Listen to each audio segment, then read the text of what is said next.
বৌমা, অনেক তো বেলা হয়ে গেল। ও যদি না ঘুমায় তাহলে ওকে আমার কাছে দাও, আর তুমি রান্নাটা গিয়ে করে নাও। আম্মা, আমি রাইস কুকারে ভাতটা বসাই দিয়ে এসেছি, আর বাবু ঘুমালে আমি বাকি রান্নাটা করছি। রাইস কুকারে যে ভাতটা বসিয়েছো, কারেন্ট কি থাকবে? আম্মা, কারেন্ট তো এখনই আসলো, কিছুক্ষণ থাকবে। এই নাও, তোমার কারেন্ট গেছে বলতে বলতে। সারাদিনে 2 ঘন্টা কারেন্ট থাকে কিনা, আর তুমি আবার এর ভিতরে রাইস কুকারে ভাত বসিয়েছো। তোমার শ্বশুর আবার টাইমে টাইমে খেতে আসবে, টাইমে টাইমে খেতে না পেলে আবার বাড়িতে চিল্লাচিল্লি শুরু করবে। যাই হোক, আমি তাহলে একটা কাজ করি, মাটির চুলাতে গিয়ে ভাতটা বসিয়ে দিই। তুমি বাবুকে ঘুম দিয়ে আসো, এসে বাকি তরকারিটা রান্না করো। আচ্ছা আম্মা, আপনি তাহলে চুলায় ভাতটা বসিয়ে দেন, আমি আসছি বাবুকে ঘুম দিয়ে। আচ্ছা, ঠিক আছে। এখন কে কারেন্টে ঘুমাবে? এভাবে কারেন্ট গেলে বাচ্চারা কি করে ঘুমাবে? চার্জার ফ্যানটাও চার্জ দিতে পারিনি, তাহলে একটু তাও ঘুমাতে পারতো। কারেন্টকে এভাবে যাওয়া আসা করলে কখনই বা চার্জার ফ্যান চার্জে দিব, কখনই বা রান্না বান্না করব। কারেন্টের কি যে একটা অবস্থা, কবে যে কারেন্টটা ঠিক হবে আল্লাহ। বৌমা, বাবু ঘুমিয়ে গেছে? আম্মা, ঘুমিয়েছে তো, কিন্তু গরমে কতক্ষণ ঘুমাবে জানি না। আচ্ছা, ও ঘুমাক একটু। আপনি তো জানেনই ঠান্ডা লেগে আছে, এরপরে যদি ঘেমে ঘেমে আরো ঠান্ডা লেগে যায় তাহলে কি হবে বলেন তো? তাও ঠিক, গরমে ঘেমে গেলে আবার ঠান্ডা লাগবে, ঠান্ডা লাগলে আবার জ্বর আসবে।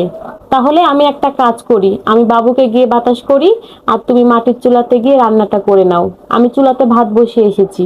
গরমের ভিতরে মাটির চুলাতে রান্না আরো গরম লাগবে তো। মাটির চুলাতে রান্না করবা না তো কিসে রান্না করবা? গ্যাসে? গ্যাসের যেই দাম, 2000 টাকা সিলিন্ডার। সেটা তো জানি, গ্যাসের দাম অনেক।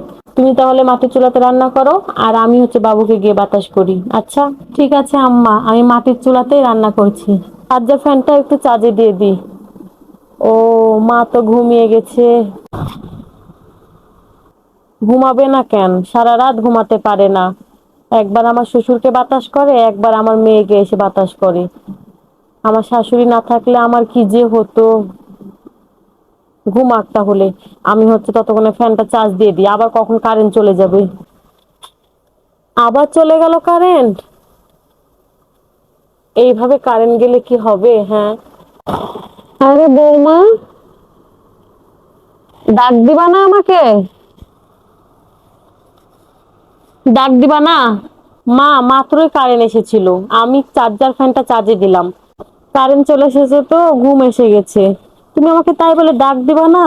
দিয়ে ভাবলাম আমি চুলটা আঁচড়ে গোসল করে নিই, এরই মাঝে আবার কারেন্ট চলে গেল। দেন মা, বাবুকে আমাকে দেন, আর আপনি গিয়ে গোসলটা করে নেন। ও মা, তুমি আগে গোসল করে নিতে, তারপরে বাবুকে নিতে। না মা, আপনি আগে গোসল করে নিন। আপনি গোসল করে নিন, আর আমি ততক্ষণ ওকে খাইয়ে দিই, তারপরে একে নিবেন, আমি গোসল করে নিব। আচ্ছা, ঠিক আছে বৌমা, তাহলে আমি গোসল করে নিই আগে, আর তুমি বাবুকে একটু খাইয়ে নাও। আম্মা, আম্মা, কি হলো বৌমা? বাবু এত কান্নাকাটি করছে কেন? দেখেন না আম্মা, কখন থেকে কান্না করছে, কোনো মতে থামাতেই পারছি না। ওর মনে হয় নিঃশ্বাস নিতে খুবই কষ্ট হচ্ছে। খাওয়াইছো তুমি ওকে? চেষ্টা করছে অনেক আম্মা, কিন্তু খেতে পারছে না। কি বলো? খোকা কোথায়? খোকা যে দেখছি না। আপনার ছেলে ওই পাড়াতে গিয়েছে ইজি বাইক ডাকতে। কেন, খোকার বাইক কি হয়েছে? আম্মা, ওর বাইকে তেল নাই। আজকে সারাদিন অনেক চেষ্টা করেছে, কিন্তু কোথাও তেল পাইনি। কোন রকম যদি একটু ক্লিনিকে নিতে পারতাম আম্মা। আর ডাক্তারে বাবুকে বলেছিল না গ্যাস দিতে, গ্যাস দিয়েছো? গ্যাস দাও। আম্মা, আপনি দেখতেছেন না কারেন্ট নাই, ওকে গ্যাস দিব কিভাবে? ও, কারেন্টও তো নেই, কি করবো আম্মা, আমি বুঝতে পারছি না। আমার ফোনে চার্জও নেই যে আমি চাই ওকে ফোন দিয়ে একটু ডাকবো তাড়াতাড়ি। বৌমা, এখন আল্লাহকে ডাকা ছাড়া আর কোনো উপায় নেই। দেখো এখন আমার ছেলে কখন নিয়ে আসে এই যে ভাই। আমরা তো সাধারণ মানুষ, আমরা আর কি বা করতে পারি বলো?